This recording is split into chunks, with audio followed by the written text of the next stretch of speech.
పురాణాల ప్రకారం ఈ రోజునే బ్రహ్మదేవుడు సృష్టిని ప్రారంభించాడు.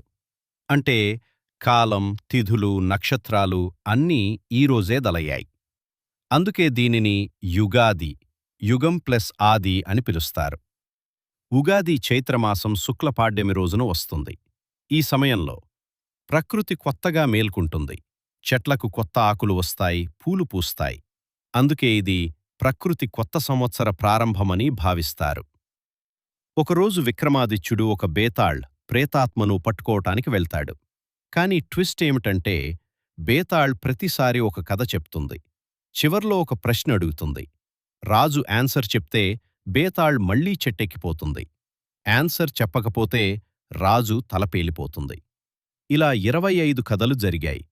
దీనివల్ల అతని జ్ఞానం, సహనం, నిర్ణయం తీసుకునే శక్తి తెలుసుకుంటాం.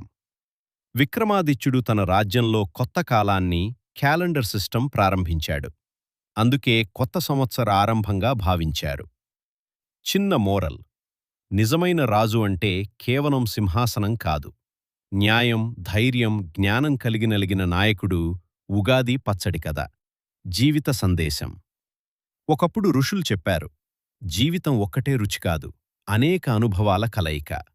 అందుకే వేప, చేదు, బెల్లం, తీపి, చింతపండు, పులుపు ఇవన్నీ కలిపి పచ్చడి తయారు చేశారు, జీవితాన్ని అర్థం చేసుకోవటానికి. ఉగాది అంటే కేవలం పండుగ కాదు, కొత్త ఆరంభం, ఆశ, మార్పు, జీవితం మీద ఒక అందమైన గుర్తు.